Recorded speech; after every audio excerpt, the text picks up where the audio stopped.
अस्सलाम वालेकुम everyone, I hope you all are good. So आज की वीडियो के अंदर I am going to tell you guys some grooming tips. बेशक आप कॉलेज यूनिवर्सिटी गोइंग हैं या हाउस वाइफ हैं या वर्किंग लेडी हैं, ये वाली टिप्स हमें हेल्प करती हैं पुट टुगेदर लगने में, अच्छा लगने में और अच्छा फील करने में। अच्छा लगने से हमारा कॉन्फिडेंस भी बूस्ट होता है, जिसकी वजह से हम बहुत ज़्यादा कॉन्फिडेंट फील करते हैं। सो ये छोटी छोटी टिप्स जो हैं दे आर कॉस्ट इफेक्टिव लेकिन very very important. So I am going to share each and everything, but आप लोगों ने सिर्फ देखनी नहीं है, नीचे कॉमेंट सेक्शन में मुझे अपनी ग्रूमिंग टिप्स भी आप लोगों ने बतानी है जो कि आप लोग इस्तेमाल करते हैं। मैंने इसको कैटेगराइज किया है डेली, वीकली और मंथली के ऊपर। सबसे पहले मैं डेली के बारे में बात करूंगी, जो डेली बेसिस के ऊपर सबसे इंपॉर्टेंट चीज़ें हैं। अच्छा जी, आपने अपने कपड़ों में इन्वेस्ट तो कर लिया, आपके पास बहुत अच्छे बहुत खूबसूरत कपड़े पड़े हुए हैं जो कि आप जब पहनोगे आपको लगेगा कि आप बहुत अच्छे लगोगे। बट इमेजिन जब आप वो कपड़े पहनो और उस पर सिलवटें पड़ी हुई हों और वो अच्छे तरीके से प्रेस ना हो, तो how would you feel. On the other hand, अगर एक बहुत सिंपल सा सूट है, वो अच्छे तरीके से प्रेस हुआ हुआ, अगर आपने अच्छे तरीके से कैरी करके पहना हुआ हो, तो वो बहुत अच्छा लगता है। आपका कॉन्फिडेंस भी उससे बूस्ट होगा and you will feel good, you will look good and you will look your best. इसके अलावा डेली बेसिस के ऊपर एक और चीज़ that is really really important is that you need to keep your hands clean. Nails जो है वो प्रॉपरली कटे हुए हों, प्रॉपरली फाइल्ड हों। अगर आपने नेल पॉलिश लगाई हुई है तो मेक श्योर कि नेल पॉलिश जो है वो भी प्रॉपरली लगी हुई है। स्पेशली अगर आपने कोई बहुत डार्क कलर लगाया हुआ है तो वो दूर से ही देख के पता चल जाता है कि आपकी नेल पॉलिश जो है वो चिप हुई हुई है। तो मैं क्या करती हूँ कि जो लाइट कलर है ना, जिस तरह से ये न्यूट्रल कलर है, ये लगा लेती हूँ। ये ऑलमोस्ट मेरे नेल्स का कलर है, तो ये लगी हुई इतना पता नहीं चलता, और जब ये चिप होती है तब भी इतना पता नहीं चलता। जो न्यूट्रल कलर्स होता है ना, उसमें इन्वेस्ट करना is always the good idea, और इससे हाथ जो हैं वो बहुत प्यारे लगते हैं, हाथों का कम्प्लेक्शन भी अच्छा लगता है। प्लस अगर कहीं से चिप भी हो जाए ना तो पता नहीं चलता। इसके अलावा whenever you are leaving the house, just make sure that your hands are well moisturised. अगर आपने कुकिंग की है और आपके हाथों से जो है वो प्याज टमाटर की स्मेल आ रही है, या अगर आपने मेकअप किया था, आपके हाथों के ऊपर जो है वो फाउंडेशन लगी रह गई है, तो that is not a cute feeling. So just make sure that whenever you are living the house, आप अच्छे तरीके से अपने हैंड्स को वॉश करके अच्छे तरीके से मॉइस्चराइज कर लें। Trust me guys, this is a small step, overlooked step, but really makes a difference. You need to try to believe me, but it really makes a difference. आप बहुत अच्छा फील करते हो, पुट टुगेदर लगते हो। इसके अलावा daily basis के ऊपर मेकअप को भी मैं ग्रूमिंग के अंदर ही कंसिडर करती हूँ, बिकॉज आप थोड़ा बहुत अगर कुछ लगा लो ना, just a tiny tiny bit, या तो बिल्कुल लाइट सी बीबी क्रीम, थोड़ा सा ब्लश, या फिर खाली आप जो है वो सन ब्लॉक भी लगा सकते हो। Just a tiniest bit, nothing too crazy, just to look more presentable, more put together. तो मेकअप से जो है ना वो आपकी लुक बहुत निकल के आती है। बहुत ज़्यादा क्रेजी मेकअप की मैं बात नहीं कर रही, बस इतना कि आप एफर्टलेसली अच्छे लगो और प्रेजेंटेबल लगो। क्योंकि ऑलवेज रिमेंबर, जब आप अच्छे लग रहे होते हो तब आप कॉन्फिडेंट भी फील कर रहे होते हो, और कॉन्फिडेंस जो है ना वो की है। इसके अलावा डेली बेसिस के ऊपर एक और tip which is very very important is to buy and wear comfortable clothes. बेशक आपका स्टाइल जो भी है, आपकी वार्डरोब के अंदर जितने भी पीसेस हैं वो सारे कंफर्टेबल होने चाहिए, जिनको पहन के आप अनकंफर्टेबल फील ना करो। क्योंकि जब आप अनकंफर्टेबल होते हो तो वो आपके फेस के ऊपर नज़र आ रहा हो। Whatever you are buying is super comfortable. Comfort के ऊपर देयर इज़ नो कॉम्प्रोमाइज़। बेशक सर्दियाँ हो, गर्मियाँ हो, स्प्रिंग हो, फॉल हो, what ever whether it is, just be comfortable. और लॉन के कपड़े हैं, बेशक you know if you were eastern या इफ़ यू वर वेस्टर्न, जो भी है, just it doesn't really matter. और अपने कपड़ों की सेग्रीगेशन करना भी ज़रूरी है। जैसे जो बाहर पहन के जाने वाले कपड़े होते हैं वो आप कोशिश करें कि अपने घर पे ना पहने, और जो घर वाले कपड़े हैं उनको अलग रखें, बिकॉज घर वाले फ्रीक्वेंटली वॉश होते हैं, उनकी वो टच एंड फील नहीं होती। जो बाहर के कपड़े हैं वो ज़रा और थोड़े फॉर्मल टाइप होता है, फॉर्मल ना भी हो लेकिन उनकी एक और तरह की टच एंड फील होती है। So this brings me to the next point which is always smell nice. When you smelling nice you feel nice. Basically grooming tips होती इसलिए हैं ताकि हम अच्छा फील करें, और जब हम अच्छा फील करते हैं हम कॉन्फिडेंट फील करते हैं।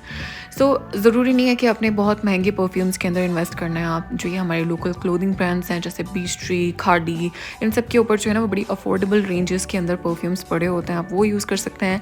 इसके अलावा जो एक चीज़ बहुत ज़रूरी है और जो बहुत ओवरलुक्ड है वो ये है कि जब हम खाना खाते हैं, या जब स्पेशली जब हम चाय और कॉफ़ी पीते हैं, तो उसके बाद हमारे मुंह से एक सर्टन टाइप ऑफ स्मेल आने लग जाती है। ठीक है, बैड ब्रेथ होती है, और इमेजिन कि आप बहुत अच्छे लग रहे हो, यूर ऑल पुट टुगेदर, आपके कपड़े बहुत अच्छे हैं, आपके जूते बहुत अच्छे हैं, बैग बहुत अच्छा है, you looking very nice at your best, but when you start talking, ठीक है, तो आपके मुंह से स्मेल आ रही है। how would you feel, how would the other person feel? Obviously that's not a cute feeling. थोड़ा सा माइंडफुल होकर इसको बड़े आराम से टैकल किया जा सकता है. फॉर एग्जाम्पल जब भी आप चाय या कॉफ़ी पीते हैं तो अपने बैग के अंदर इलायची रखें या लौंग रखें या इवन सौंफ जो है, बहुत सारे रेस्टोरेंट्स के अंदर सौंफ भी पड़ी होती है कि खाना खाने के बाद आप सौंफ खा लें तो उससे जो है आपकी जो ब्रेथ है ना वो फ्रेश हो जाती है, या फिर आप कुल्ली कर लें, सबसे बेस्ट है. Also if you want to smell nice throughout the day तो ये ड्यूड्रेंट जो है ना, इस तरह के कोई भी ड्यूड्रेंट आप ये वाले भी यूज़ कर सकते हैं. इसके अलावा जो ऑर्गेनिक होते हैं, जो कम केमिकल्स वाले होते हैं, आप वो भी यूज़ कर सकते हैं. आप नेचुरल रेमेडीज़ भी यूज़ कर सकते हैं. अंडर आर्म्स को ट्रीट करना is very important because under arms में होती है स्वेटिंग, और स्वेटिंग की वजह से जो है वो स्मेल आती है, आपसे दूर से स्मेल आने लग जाती है. लेकिन जब आप अंडर आर्म्स में ये रोल ऑन्स यूज़ करते हो, या अगर आपके स्मेली फीट हैं, अगर आप ये वाले जो हैं अपनी फीट के ऊपर भी यूज़ कर लो ना, तो जो बैड ऑर्डर होता है उससे बहुत हद तक जो है वो फ़र्क पड़ जाता है. मुझे ऐसे लगता है पर्सनली कि जो खाली परफ्यूम है ना उससे फ़र्क नहीं पड़ता. बहुत अच्छा परफ्यूम भी आपने लगाया हो ना, अगर आपकी बॉडी से स्वेटिंग हो रही है और स्वेटिंग से जो है वो स्मेल आने लग गई है तो फिर स्मेल आएगी ही आएगी, बेशक जितना मर्ज़ी अच्छा आपने परफ्यूम यूज़ किया हो. तो ये जो ड्यूड्रेंट्स हैं ना, ये बहुत काम की चीज़ हैं. ये रोल ऑन्स जो हैं they are super super underrated. Daily की बहुत बारी आ जाती है वीकली ग्रूमिंग टिप्स की. ठीक है, अब वीकली जो है वो आपके कुछ टास्क होते हैं, जैसे अगर हफ्ते में एक मरतबा you are going to take care of your upper lips because वो एक हफ्ते के अंदर दोबारा ग्रो आउट कर जाते हैं. ऑलवेज अ गुड आइडिया कि जैसे एक दिन आप डिफाइन कर लें. फॉर एग्जांपल आप संडे का दिन रखते हैं तो हर संडे जो है वो थोड़ा सा टाइम निकाल लें अपने लिए और फिर you know do your upper lips. इसके अलावा हफ्ते में एक मरतबा डीप क्लीनिंग अपनी स्किन की इज़ वेरी इंपॉर्टेंट. घर पे रह के आप जितने भी आपके पास प्रोडक्ट्स हैं ना वही यूज़ करते हुए आपने हफ्ते में एक मरतबा अपनी जो स्किन है ना उसकी डीप क्लीनिंग करनी है, ताकि आपकी स्किन, आपके जो पोर्स हैं वो अच्छे तरीके से साफ़ हो जाएं, और जो पूरे हफ्ते में आपने मेकअप किया है या सनस्क्रीन अप्लाई किया है ना वो सारे अपने आपके जो पोर्स हैं ना उसमें से निकल जाए और आपकी स्किन फ्रेश लगे और हाइड्रेटेड लगे और वेल ग्रूम्ड लगे. Another point that is also really important is monthly appointments. अब मैं ये नहीं कह रही कि आपने सलोन जाना ही जाना है. If you are the kind of person जो सलोन नहीं जा सकते तो you can do all of this at home also.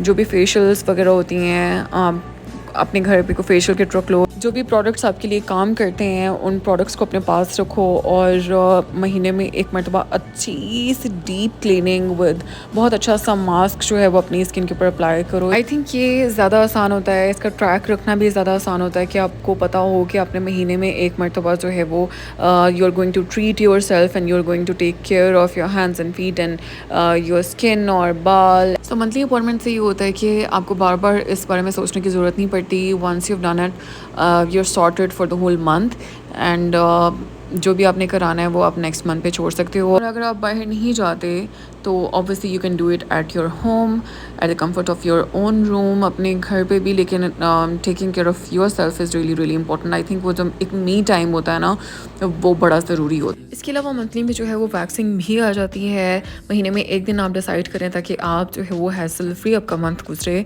और उस दिन जो है वो आप आराम से जो भी आपके लिए कन्वीनियंट होता है, जैसे वैक्स अगर आपके लिए कन्वीनियंट है या जो ये स्ट्रिप्स आती हैं ये कन्वीनियंट है आपके लिए, या फिर इवन एपिलेटर अगर आपके लिए कन्वीनियंट है तो आप एक डे डिसाइड कर सकते हैं ताकि आपको बार बार जो है वो ट्रैक ना रखना पड़े, बार बार सोचना ना पड़े. और बस जब जैसे ही वो डेट आएगी आपको फ़ौरन पता होगा कि मैंने जो है वो वैक्सीन की मेरी अपॉइंटमेंट है. आप बाहर से जाके भी करा सकते हैं या फिर अपने घर पे भी कर सकते हैं. तो दोनों चीज़ें ऑब्वियसली जो आपकी कन्वीनियंस है उसके हिसाब से, ज़रूरी नहीं है कि आपने बाहर जाके ही कराना. अगर आप के लिए एक्सेसिबल है आप जाएँ, डेफिनेटली जाएँ, लेकिन अगर नहीं है तो आप घर पे रह के भी सारी चीज़ें ये कर सकते हैं. एपिलेटर जो है ना वो भी बालों को बड़े अच्छे तरीके से निकाल देता है, लेकिन मैं हमेशा जो है ना वो वैक्स को एंजॉय करती हूँ बिकॉज इससे आपकी स्किन जो है ना वो बड़ी सॉफ्ट और बड़ी मज़े की हो जाती है. एक टिप जो डेली, वीकली और मंथली तीनों पे आपको यूज़ करनी ही करनी चाहिए, that is wear a big smile करें, खुश रहें, पॉजिटिव रहें, अपने आप से मोहब्बत करें, ख़ुद को स्ट्रेस में मत रखें. जो भी टेंशन परेशानी होती है आपके माइंड के अंदर थोड़े अरसे के बाद बस जो है ना उसको ब्रश ऑफ कर दिया करें. ठीक है, और अगर उससे भी फ़र्क नहीं पड़ता तो एक्सरसाइज करना शुरू करें, क्लीन ईटिंग शुरू करें, बिकॉज आपकी बॉडी जो है ना वो जितनी स्ट्रॉन्ग होती है आपका माइंड भी उतना ही स्ट्रॉन्ग होता है.